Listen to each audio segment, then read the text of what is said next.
B'ez Hashem Yisbarach, we begin Perek Revi, the fourth Perek in the Rambam's Hilchos Yibbum VChalitzah, the laws of Yibbum VChalitzah, with the brother-in-law in the Sefer Nashim, where in the first three Prakim we primarily spoke about that of Yibbum. Now we're moving on to the halacha of Chalitza, when he doesn't want to do Yibbum with her, and also the specifics of the documents that are for that of the Chalitza and those that are related.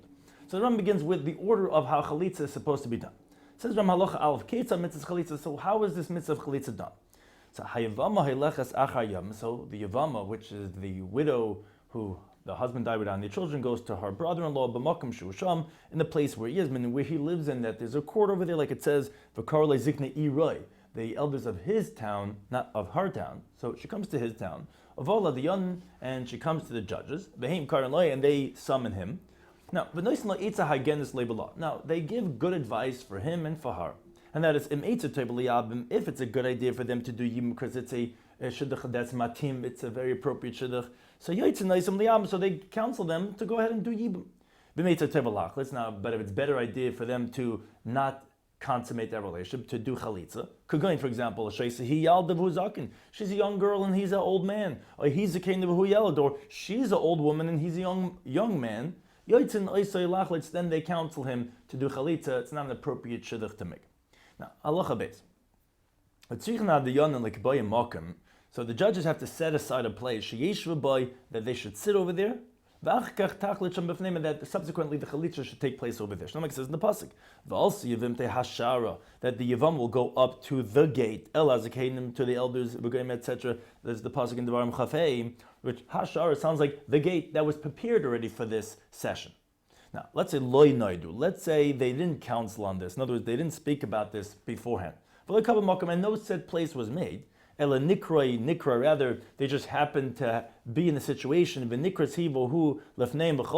and she and him were just happened to be summoned there, and chalitza happened. So chalitza zikshera after the fact, that is a valid chalitza. Halacha gimel. Now, umalamdin oisa b'sayavim likris. They teach the har and the yavam should read until him and her that they're familiar with the words. Because as we're going to explain, there's certain text that has to be said. And that including this is that she could read the words he doesn't want in one breath. And then subsequently the next word in the Torah, which is what she says, to do Yibbum to me.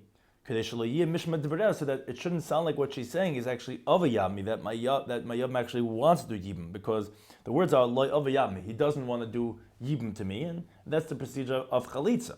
But if she's going to stop between the words loy and the word ava, it's going to sound like, no, ava yami, he desires Yibbum, which is not the case. So they teach her, not only does she has to know how to read the words, but also exactly where the punctuation is, that loy ava should be together, and then yami. Halacha dal. Now, ma'achar sheti regil likris, after the fact that she's already familiar with how to read the words. Now, ava b'shaloi kar b'nishimachas, then even if she doesn't do the appropriate reading, let's say she doesn't say those words in one breath, we're not particular about this. She has to at least be able to do this. But if she's not even able to, doesn't have the capability, then we get her used to this until she knows how to actually do it. She has to actually have that ability at least, even if you don't have that she doesn't actually execute it at the end. Halacha hey. Now, the chalitza has to take place during the daytime and not at nighttime, because the chalitza is a court case, which has monetary ramifications, as she collects her ksuba. So therefore, like all court monetary cases, have to start during the daytime and not at nighttime. So this has to be in front of three people that know how to read in front of the yavam and yavama, which this is only likatchila, but this is what we desire. So therefore, the judges should be able to read in front of the man and the woman. Now, if one of the three judges is a convert, puzzle, that's invalid. And even if just his father was a convert and his mother was a full-fledged Jewish woman, he cannot be part of the chalitza procedure until his father and his mother were born Jewish. Because it says in the pasuk, that the name should be called out in the Jewish people, Beis Chalutz Anal, which sounds like that from all sides, these judges, those who are partaking, have to be full-fledged Jewish people.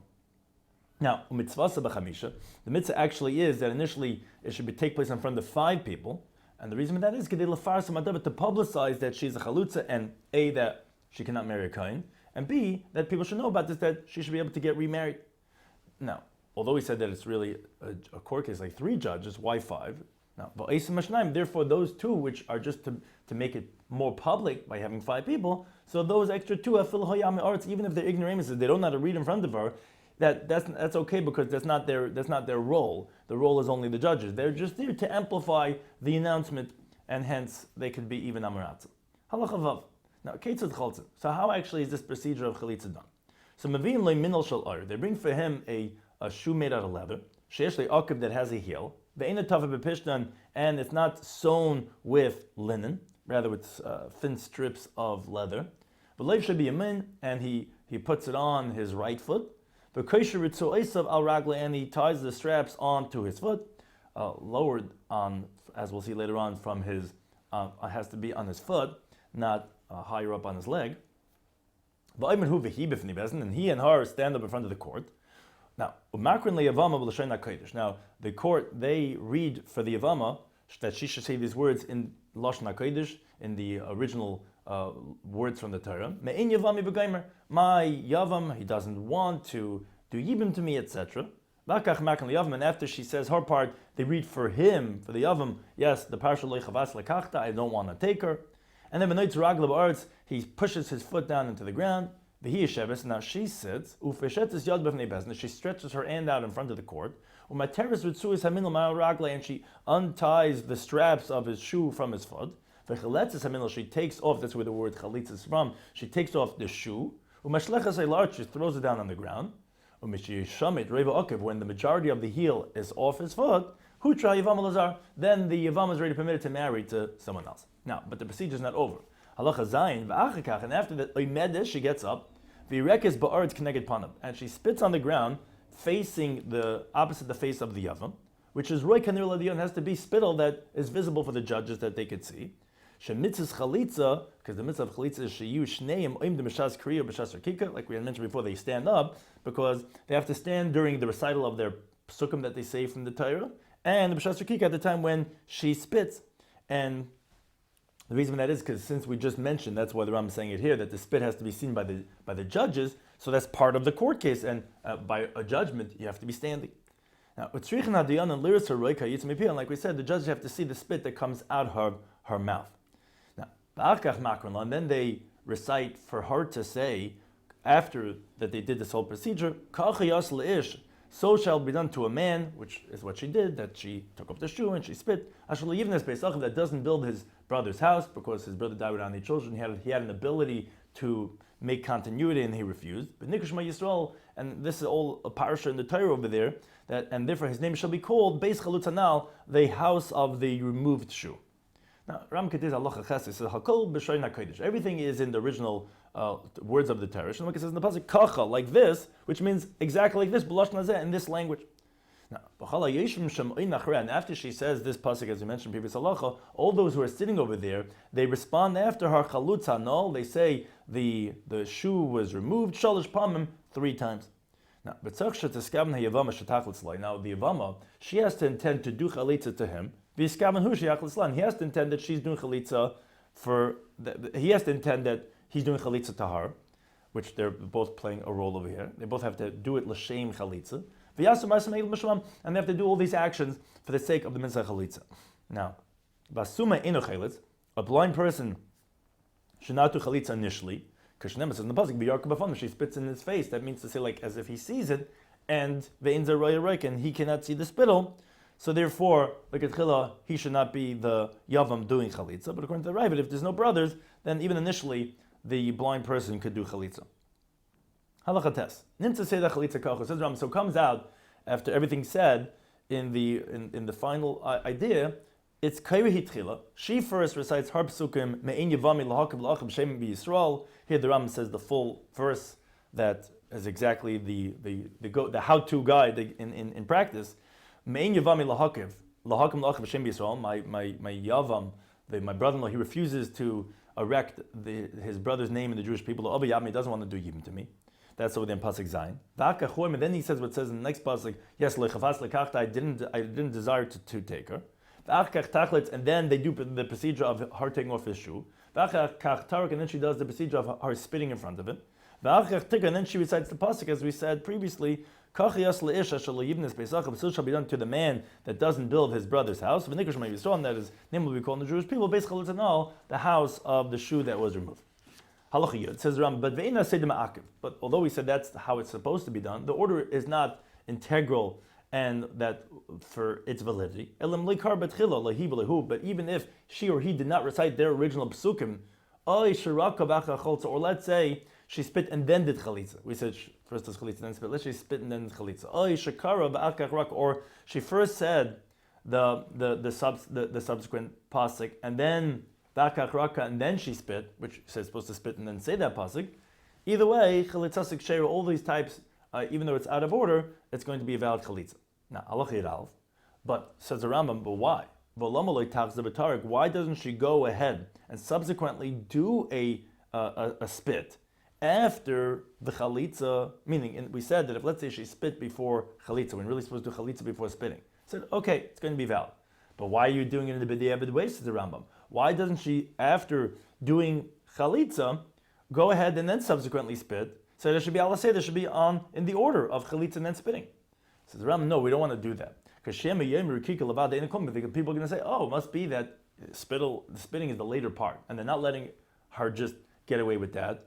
That because she did chalitza, they're making her do another rikika. So it sounds like the rikika on its own is nothing. And that it does not invalidate from the brothers from doing Yibbum. And the truth is not true. The spittle itself, as Rambam is going to say shortly in Halacha Yadal, does invalidate from anyone doing Yibbum at all. So therefore, to avoid that, we're going to let it go in the b'diavad way, so that it shouldn't be confused and think like it's not even going to do anything by just doing the spit itself. Meaning, we are doing both, we're just doing out of order, but if we required a subsequent rikika again, we would think because the original rikika didn't do anything, which is not true, it does invalidate, although it's not a valid chalitza on its own. Now the Rambam continues Halacha Beis on a similar vein, but regarding doing chalitza without all the components that we mentioned in this procedure of chalitza. Says Rambam, let's say she only takes off a shoe. There's really three different variables. There's the taking over the shoe, what we call chalitza, there's the recital of the psukim, and there's the spitting. So let's say she only took off the shoe, she didn't recite the psukim in front of him, she didn't spit in front of him. So the chalitza is going to be valid because the Torah was only particular about something that she does on him, which is the taking over the shoe, which she's doing with his own foot.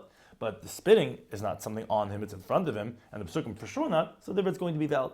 We don't have to say that if she did chalitza and she said the psukim but just didn't spit, or she did the chalitza and spit just didn't recite the psukim, that of course in those cases for sure that's going to be a valid chalitza.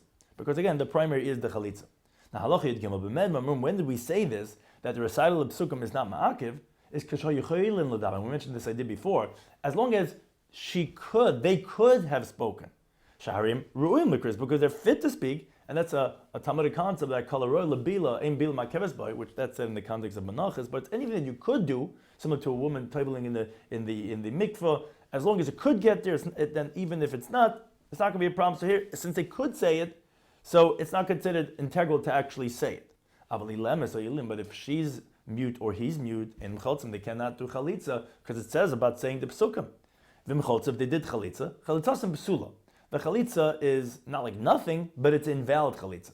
Now, as the Rambam says, it's not like a deaf mute man or woman that when they do chalitza, they haven't done anything.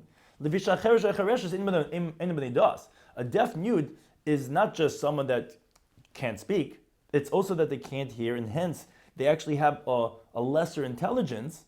Now, that's the difference, as Rambam is going to explain later on, between chalitza psula, which is an invalid chalitza, it's a chalitza but it's invalid, and what Rambam is calling here by the cheresh resh is la'oskum haven't done anything. Because chalitza psula actually invalidates them from marrying the relatives, and no more yibbum could be done with the brothers, versus when you say you haven't done anything, there's like no chalitza was ever done. She's still permitted to do yibbum, the relative is not forbidden, as Rambam is going to explain in halacha chavav. Now, halacha yadal says the Rambam, let's say rakabel vad, let's say she only spit in front of him. She didn't do the chalitza, taking over the shoe, she didn't say the psukim. Or even if she did the spit and the psukim but didn't take over the shoe, that's like a chalitza that's invalid. Meaning, like we said before, it's going to invalidate her on the brothers for doing yibbum, because here what happens is generally is that you do chalitza and then you do the spit. Here, since she spit, people are going to think, oh, if she spit, must have been that she did chalitza already before. And wait a second, we're permitting her to do yibum? They're going to think that a chalutz is permitted to the brothers, which is not the case. So therefore, rabbinically, they say that it's invalid, meaning it's not a kosher chalitza, but it's going to invalidate as if it was a partial chalitza, thus not allowing any more yibum and making the relatives forbidden. Let's say kara hivahu. Let's say she and him said their psukim, but she didn't take off the shoe, she didn't spit. Then lo yasaklum. Then she hasn't done anything, and she's even still going to be permitted to do yibum. Like it says in the pasuk, kachi yaslish. This shall be done to the man, meaning shamaisa, the action, shu achalitza v'rkika. That's a taking the shoe, and on some level is the spitting. He shemo. That's what's effective. In other words, the chalitza is effective on its own to even permit her to get married to someone else. Whereas the spittle, you're right, it doesn't permit her to get married to someone else, but at least it's effective. It's something to do with him, at least to confuse, to then make her invalidated to do yibum with the brothers.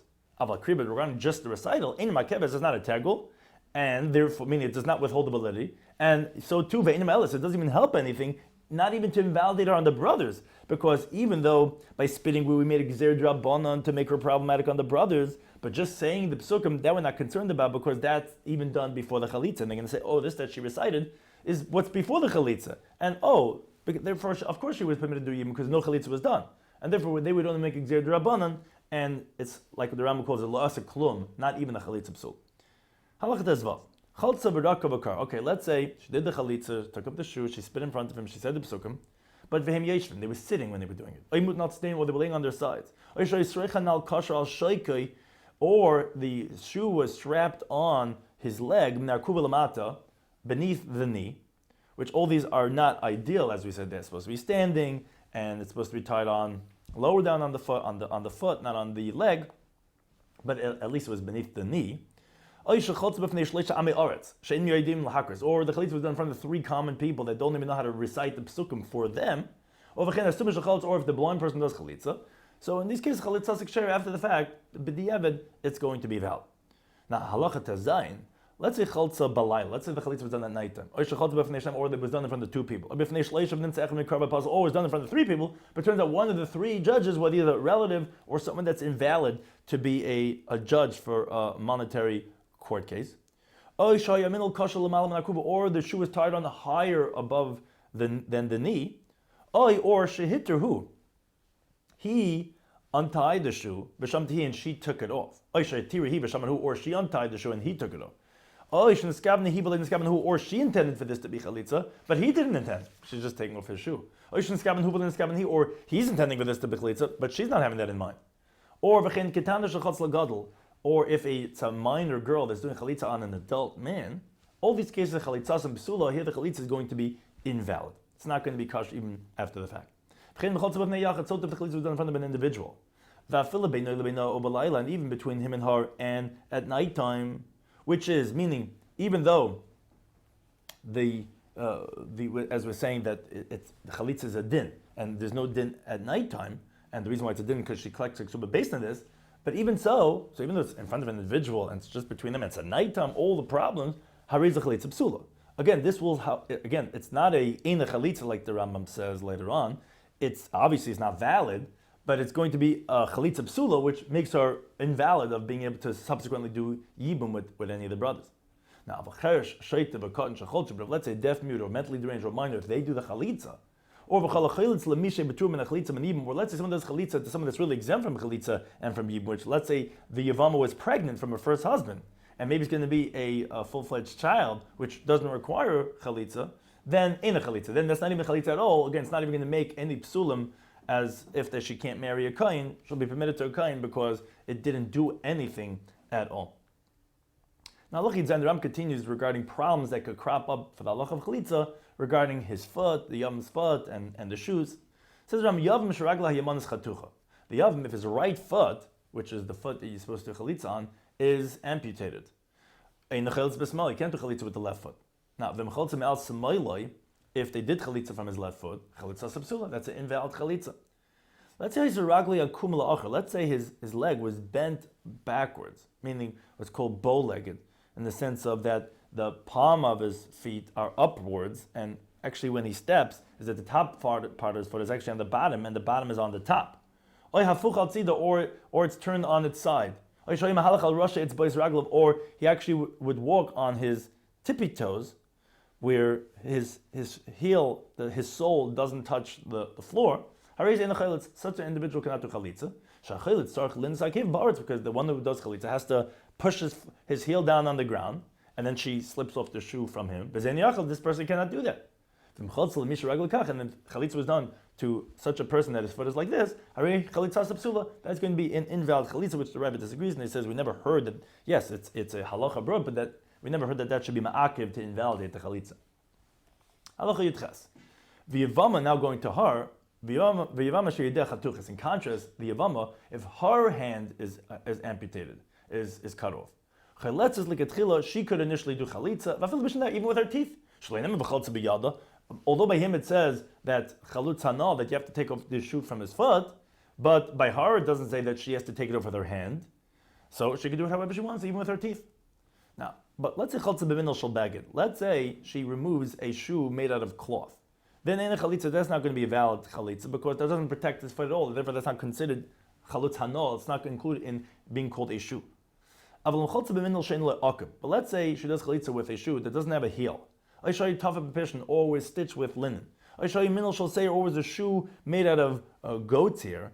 I shall sieve, or of bast, which is the inner bark of a palm tree that they make rope out of. I shall sham, or of cork, which is also a thin peel of a certain type of a tree.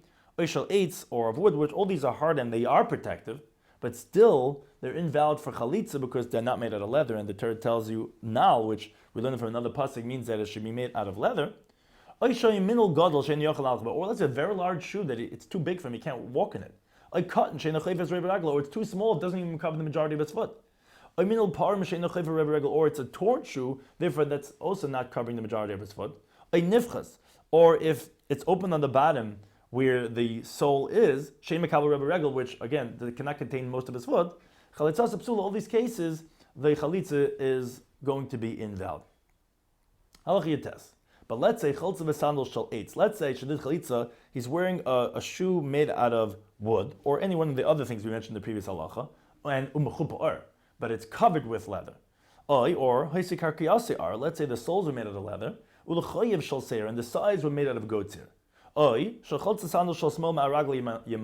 she's doing it from his right foot, but it's actually a left shoe on the right foot that she's taking off. Or let's say the shoe wasn't his, and initially it has to be the Yavim's shoe, and because if not, it might not be according to the appropriate proportions, as we said it has to be. And here the gear says either you have the word shaloi or not, but either way, the idea is the same idea. Or it wasn't too big. No, it was that even though it was big, but he could still walk in it. No, even if it was small, but it still covers the majority of his foot. Or it's torn, but it still covers the majority of his foot. Or even if it's open, but it accepts the majority of his foot, then it's going to be a valid chalitza.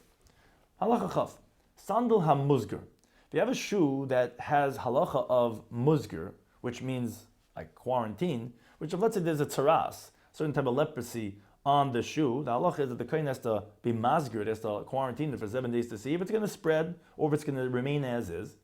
So that's a certain status of tzaras. Or v'hamuchlet, which actually means confirmed, which is after the 7 days the kohen sees that it's spread and now he confirms it as a tzara shoe. Or if the shoe is of idolatry, that is put on the leg of the image, which is this avodah zara image. So a person should not do chalitza with these shoes because it's repulsive to do a mitzvah with something that has a title of tumah of a zara in it. But if chalitza was done with it, it's a valid chalitza. Although that these things are forbidden to have benefit from it because Allah is mitzvah lav lahanisnenu. It's not considered having benefit when you're performing a mitzvah or something. Now, in contrast, sandal shall take craves of a desire. But if you have shoes that are from idolatrous sacrifices, which they sacrifice an animal in front of the avodah zara, and then they made shoes from the hides of that animal. Now that's different. The sacrifice of a desire can never be nullified, and Allah has to be burnt, has to be destroyed. Comes out that these shoes are like almost as if they don't exist, and therefore obviously it's not covering the majority of a person's foot. In contrast, the previous case of the the shoes of the idolatry that they put on the image, that's only what's called Misham Shabbat. It's only serving the idolatry, and that actually could be nullified. So it comes out that sandal could be fixed if someone was mavatl, and therefore it's not necessarily what's called oimer l'sreifa. It's not like as if we view it as if it's pulverized, and therefore there was valid, but here it would be invalid. So if you have a city that the majority of the people were seduced and they worship Avodah Zarah, and everything in the city has to be burnt, so it comes out again that these shoes are oimer l'sreifa, so it's like as if it doesn't exist. Or let's say these shoes were made for a dead person to be buried with. Im chaltzabai. If the chalitza was done with it, chalitza subsul, it's an invalid chalitza. Because it's not designated to be able to walk with it, and hence it does not have a halacha of a shoe. That's for the dead person because it's designated, it's asabano, it's for the dead person. So too, Avodah Zarah and idachas also. So therefore it does not have a title of a shoe, and therefore it's going to be forbidden. Now, halacha of Alf, the Rambam continues regarding someone does the chalitza in a different way than how it's prescribed. Says Ram Karaha Minal Ma'arak. Let's say she tears off the shoe from his foot. So hence it just like falls apart, falls off of him. So although you're really uncovering the foot, but she didn't do the chalitza, she didn't remove the shoe from him. Or she burns it. She lights it, takes the lighter and burns it. So it's now his foot is revealed, but she didn't take it off, she burnt it. Or let's say he was wearing two shoes and she removed the upper shoe. Now, even if she tears the lower one, so now his foot is revealed and she did a chalitza, or is a chalitza psula. Again, all these cases are invalid because it has to be the one that's on his foot. That shoe has to actually be removed. Now, halacha of Beis Ram continues regarding the halachic status of the yerika, of the spittle itself. Yavama shach l'shuma. So if this yavama, this widow, if let's say she ate garlic or gargur, or some say this is white mustard, okay, it's behem midvam, or things that are similar, shamar mesarik, that they increase a person's spit. Now the spit was dribbling out of her mouth. That's nothing. In other words, that's not considered halacha of the spit. She would have to spit another time until the spit comes from herself, not from something else, which was just the garlic that made her start dribbling her spit. Now halacha of gimel, let's say rakadam, let's say she spits blood. Always dripping out of her mouth. That's nothing. But let's say she sucked the blood. Let's say she has a wound in her mouth and she then she spit out. That's kasha. That's valid. Why? It's not possible if you had sucked the blood and then spit it out that you're not going to have some remnants of spittle, and therefore there was the spitting of spittle. Let's say let's say she spit and the wind caught the spit before it reached opposite his face. When would that happen? For example, she was tall, this Yavama, and the Yavam was short.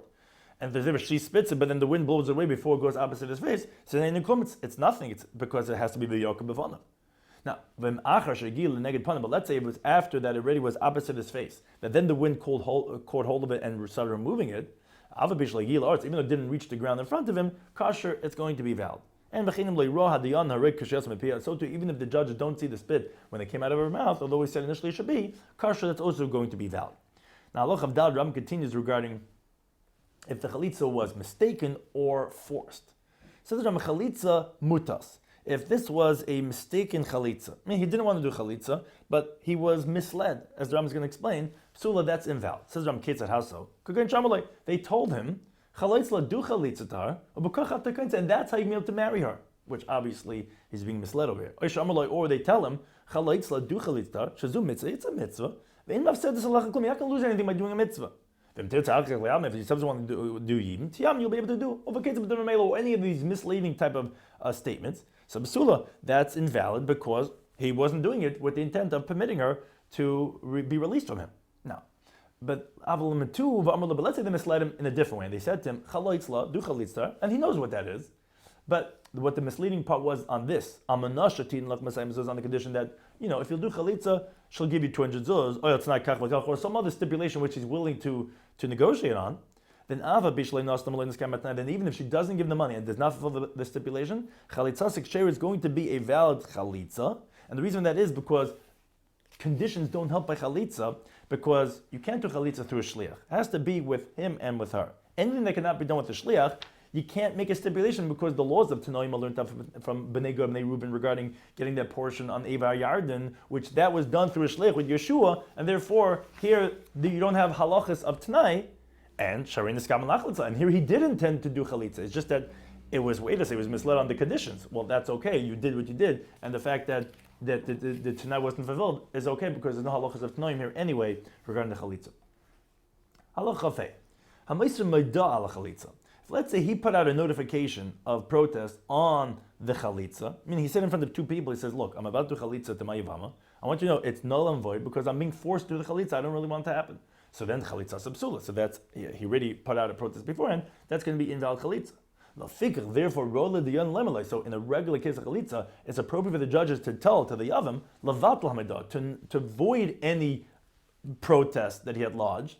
Says the Ram, like we do by a get, which the Ram had mentioned in Perek Vav Melchas Gershon Halacha Chaf, that we want to make sure that there's not going to be any subsequent problems with this get, and so too with the Chalitza. Now, let's say L'chatzu Yisraelim. Let's say Jews forced him, V'hiku et Shachalitza, and they hit him until he did Chalitza. So it depends. Im Kedin also, if they did appropriately, in other words, let's say the Yavam was smitten with boils or some other human blemishes or any of those which are mentioned later in Perek Vav, which the halacha is that they could force him to do Chalitza. So that Chalitza is this can be valid Chalitza. But Vim Shaloika didn't also, well, let's say they did inappropriate. You had Yates, they were common people, they had no clue what the halacha is. Or even if they're regular judges, but they made a mistake. Chalitza Sabsul, then if it was forced, the Chalitza is going to be invalid.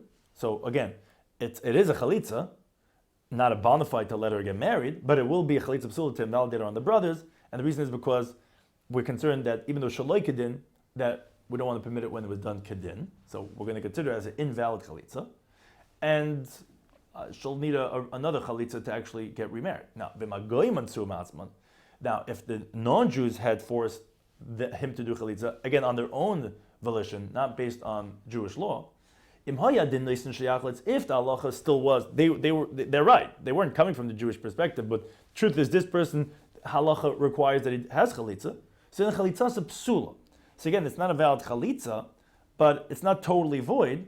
And again, as a concern, because if the Jews force him appropriately, which is a valid chalitza, so in this case, we could say at least like a chalitza that's invalid. But if let's say the non-Jews on their own forced, and also it wasn't even according to what Jewish law is, then ain't a chalitza, then it's not a chalitza at all, and should permit it to the brothers, because again, that's not going to confuse that when the non-Jews do it, shalai kadin, with the chalitza of Yisrael, when it is done kadin, when it's done appropriate to what halacha requires. Halacha Vav, the Ram continues regarding qualifying a chalitza that wasn't done appropriately. Says the Rambam, wherever we said, and we've mentioned this before, ain't a chalitza, it's not a chalitza. Oy lo asa klum, where he hasn't done anything. Oy ain't a klum, it's insignificant. How do as if she didn't do chalitza to him? And therefore, he's not forbidden in her relatives, which generally he's forbidden in chalitza, like his grusha's relatives. She's not invalidated from kuna, which a chalitza normally is. And she's still permitted to do yibbum, which generally you cannot do yibbum once one of the brothers does chalitza. But wherever we say that the chalitza is invalid, then then the relatives are forbidden on him. She's forbidden to marry a kohen. She's forbidden to do yibbum with the brothers.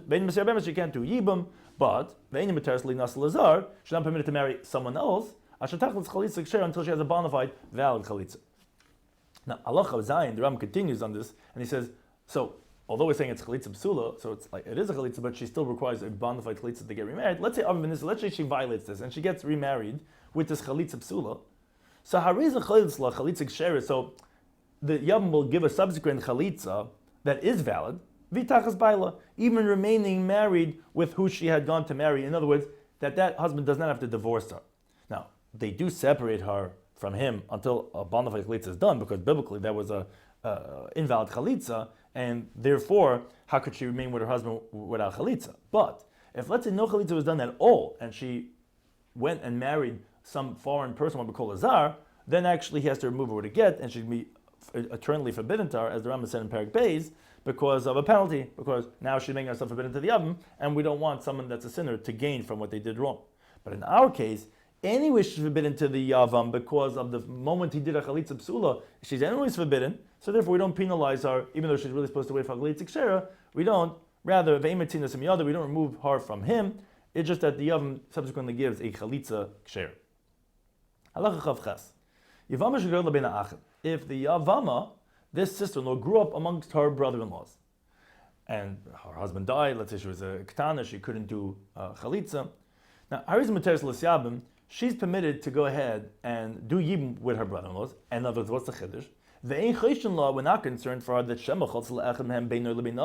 maybe at some point one of them needed their shoes taken off. Oh, it was after a hard game. And maybe she took off one of their shoes just between her and him, and she thus became forbidden to do Yibbum with them, as the Rambam said in Halacha Zayin, because the moment you do Chalitza with one of them, you're forbidden to any of them to do Yibbum. We're not concerned for that. Now, let's say we saw that she once took up the shoe of one of them, then she's invalid from doing Yibbum. Maybe she was intending to do Chalitza when she did that. Now, although it's only a concern, it's not enough to know for sure, so she would require a Chalitza Ksher to permit her to marry someone else, but she would already be forbidden to do Yibbum with any of her brother-in-laws. Now, Halacha of Tes Ram continues regarding writing a document of the Chalitza and the related ksubais, the dowries that relate to these halachas. Halacha of Tes. Get Chalitza Shana Kaisim. Says Rambam, this document of Chalitza that we write for her, ain't elamaisa bezin. It's only like a receipt, a documentation from the court. She should have proof that she had Chalitza and that she's permitted to marry someone else. But again, it's not like a get of Gerish in which the giving of the get of the document is actually what divorces her. No, here she's divorced when she does the procedure, not the document. Now, now the judges only do chalitza, and this is going to relate exactly to what we're talking about. They don't do chalitza unless they first recognize that this is the wife of the one who died, and that the one who's doing chalitza to her is her brother-in-law. Now, therefore, this relates to what we're talking about. Mishra says, if someone saw the procedure, he saw that there was the 3 judges, the 5 men, and saw that chalitza was done to her, then Kaisim will get chalitza, so those people could write for her this document of chalitza. Even though that person himself, who was just watching, he was just a bystander, he doesn't know that this woman is the son of that man and the wife of that man, and that the one who did chalitza was his brother. The reason why he doesn't have to know all this information is because, like we said, the judges that did the chalitza, they obviously know this, because we said they only know that only then did they do chalitza. So whoever saw this could make the document of the chalitza, testifying that she had chalitza done to her. And says and this is the text of the document of chalitza that has become the custom for people to write. This is the standard text. On that day, such and such a day of that month,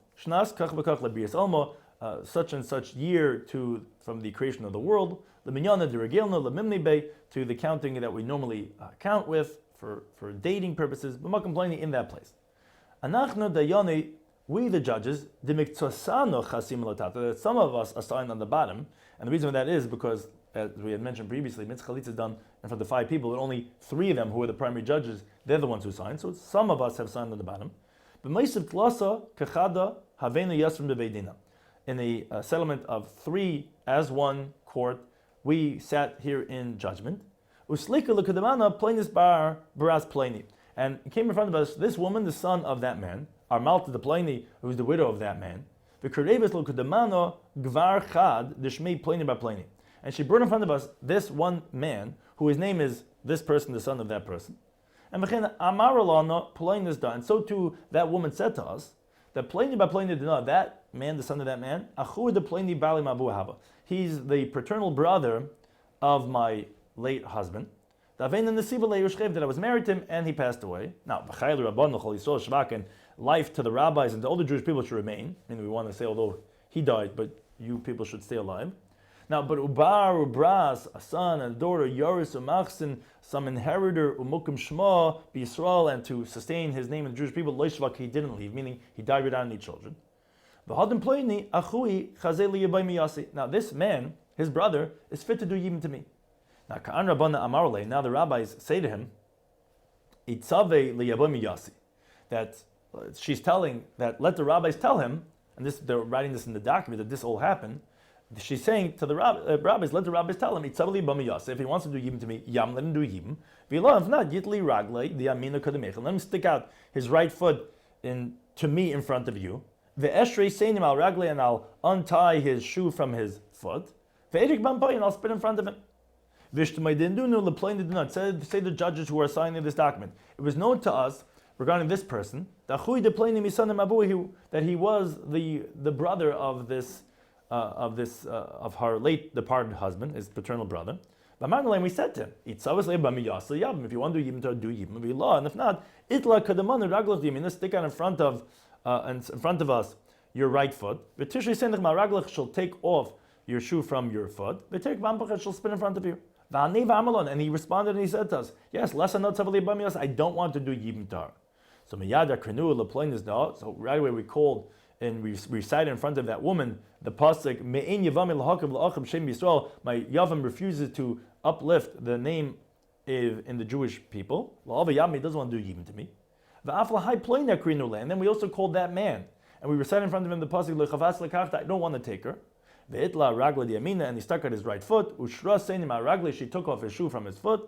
Ve'rakas ba'ampoi yireka dischazalon mipum alara, she spit in front of him a spittle that we saw from her mouth going onto the ground.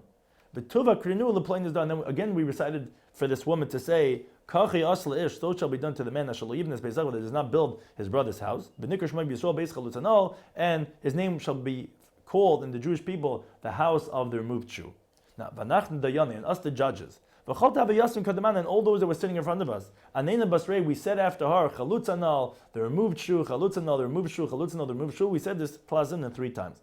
Now, from the fact that this procedure was done in front of us, we permit this woman that's here in front of us, that she can marry whoever she wants to. No man shall protest from her. From this day onward. Now this woman requested from us this documentation of her chalitza procedure. We wrote it, and we signed it, we gave it to her as a merit, like according to the faith of Moshe and the Jewish people, plain by plain aid, this person the son of this person, witness, plain by plain aid, this person the son of that person as a witness. So this is Ram Halacha Lamed Aleph.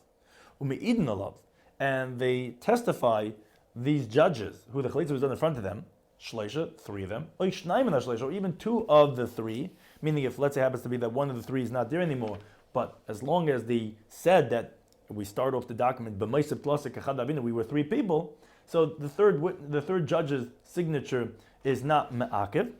So you can have 2 or 3. Or you can have 2 random people that saw the chalitza, as we mentioned before. Even if they're not the judges, the chalitza was done in front of them. Like we explained,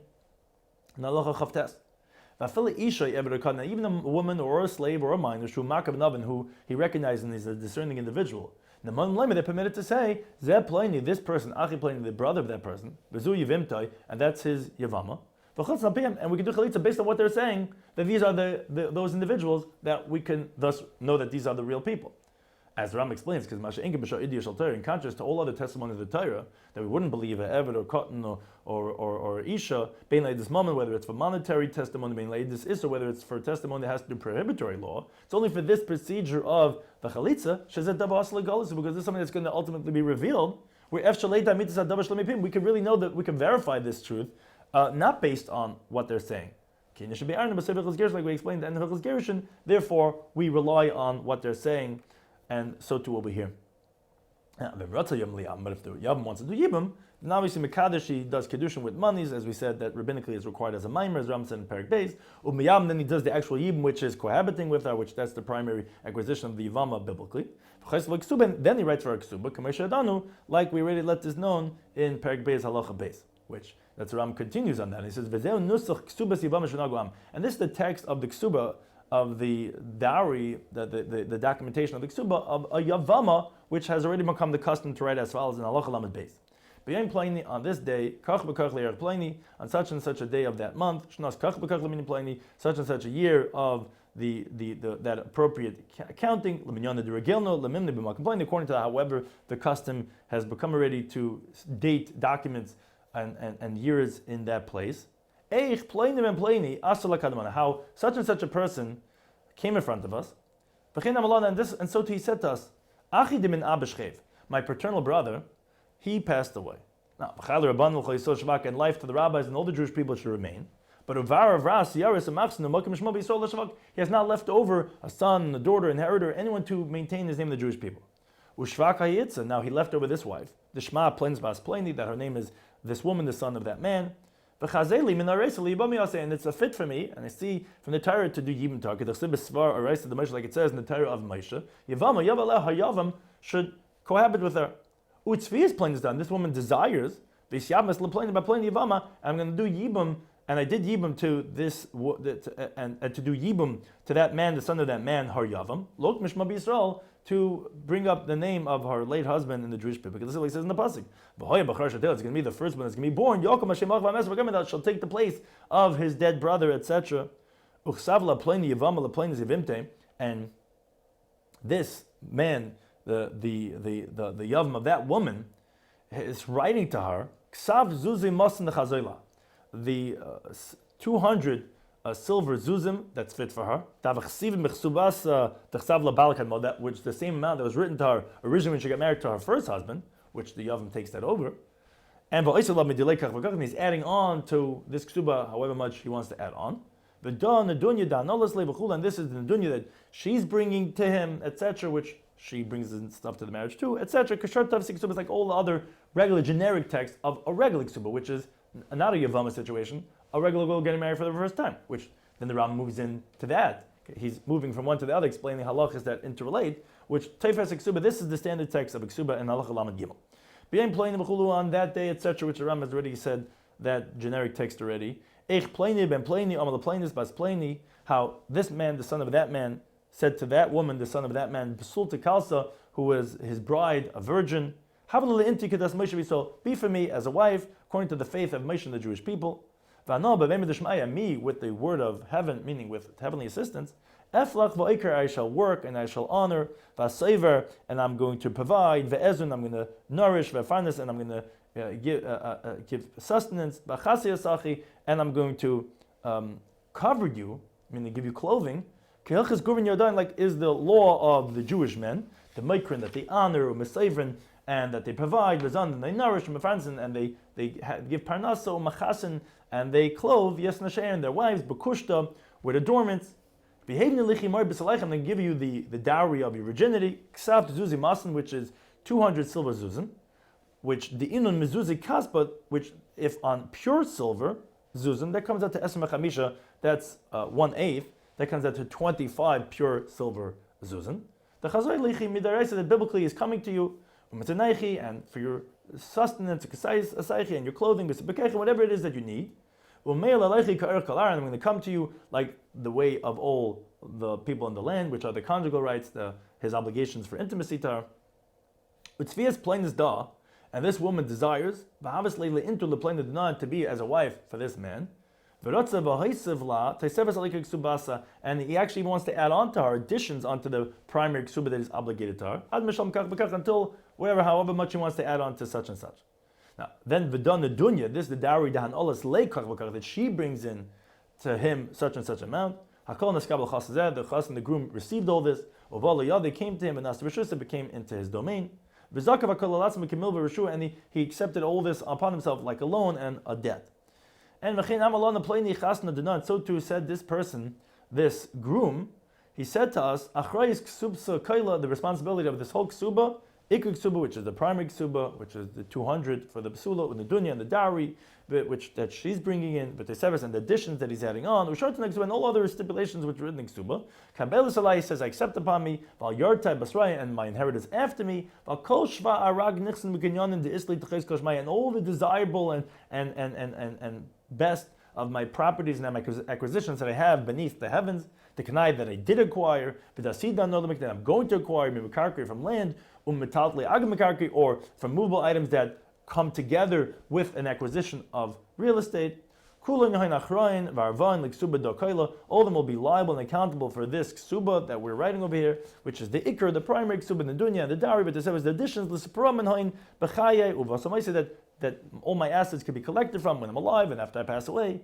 And even from the cloak on my shoulder. And says the document, and we acquired from this person, from whatever is written over here, what was explained previously. Kinyan Shalom, a complete acquisition, Delok Hasmachta, not like something that was just done facetiously, that's just relying, but not a real documentation. Or Delok Ketuf Sedeshar, not like just a generic text that was written for a document. El Kachazik Kachimer Kol Shtarik Ksubas Hanoigis Beis, so rather has the strength and the substance of all the documentations of Ksubas that already have been the custom of the Jewish people. Ukahagin Ukatikin Rabbi Sinazal, and that's appropriate and that was instituted by our teachers. And we signed on the documentation of the ksuba in the date that was mentioned above. And everything is clear and strong and viable. That is the generic text of the ksuba. Now, if this was a ksuba being written for a widow, then you write a little bit differently. You write plainness almanta, right? That woman, the widow. Now, if it was ksuba of a gerusha, you write plainness hagurusha, that woman, the divorcee. So if she was taken into captivity, because if you write plainness hashvuya, the woman that was taken in captivity, so that a kohen should not stumble on these women to know that she's actually forbidden to him, because as a captive woman, she might be forbidden because she might have had bia with the non-Jew. And these cases that we said, the widow and the divorcee and the woman in captivity, who they're not besulim, they're not virgins anymore. So here's a b'chaysev, you write, I'm going to give you the dowry of the monies 100 zuz. The inum zuzi kaspa, which that's equivalent in pure silver, tres afalga 12.5, the chazar lichi b'chulu, which is fit for you, etc., because the widow gets or the ba'ula gets half of the besula. When you write, going back to why we started this whole conversation with all these different documentations, when you write the get of the Yavama, which is the Chalitza, a Ksubas Yavaman, or the Ksuba of the Yavama, so Mesartid Mukam Psukim, you carve out in the document, in the paper, a line where you're going to write the Psukim. Because it's forbidden to write 3 letters of the Torah, which you're writing Lo Abayami or Yavama Yavalao, but without carving out the lines. The Yavama Shechalza, now, a last halacha over here, the Yavama that did chalitza mutar le'nasav chalitza. She's allowed to get married to someone else on the day of her chalitza itself, meaning unlike a regular woman that gets divorced, that has to wait 90 days from the day she gets divorced to verify the paternity of the child, if she's pregnant or not. Here, she can get married that day, because anyways the chalitza procedure itself is only done once 90 days have passed from her husband passing away, as the Rambam said in Parak Abba test. So then, already by then, it's already been 3 months, we already know if she's pregnant or not, and so therefore that day itself, the chalitza, she can get married to someone else.